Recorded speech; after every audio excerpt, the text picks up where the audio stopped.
महाराष्ट्र में भाषा को लेकर उठा विवाद थमने का नाम नहीं ले रहा। मराठी भाषा विवाद पर महाराष्ट्र के राज्यपाल सीपी राधाकृष्णन ने कहा कि हिंसा और नफरत से महाराष्ट्र में कोई निवेश करने नहीं आएगा।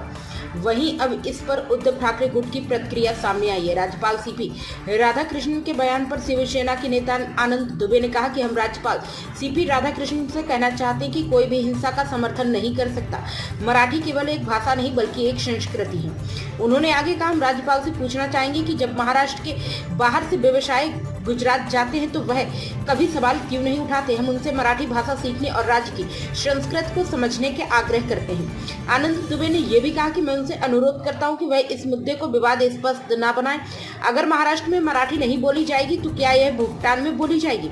राज्य में मराठी भाषा को प्राथमिकता दी जानी चाहिए। हम आपसे आग्रह करेंगे कि आप अपना अगला भाषण मराठी में दें। बता दें कि महाराष्ट्र के राज्यपाल सीपी राधाकृष्णन ने भाषा विवाद को लेकर कहा, हमें ज्यादा से ज्यादा भाषाएं सीखनी चाहिए और हमें अपनी मातृभाषा पर गर्व होना चाहिए।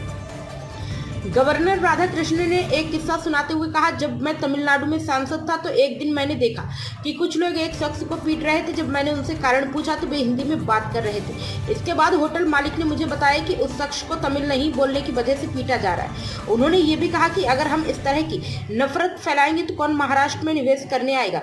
इसका मतलब हम महाराष्ट्र को नुकसान पहुंचा रहे। मैं हिंदी समझने में असमर्थ हूँ और यह मेरे लिए एक दिक्कत है।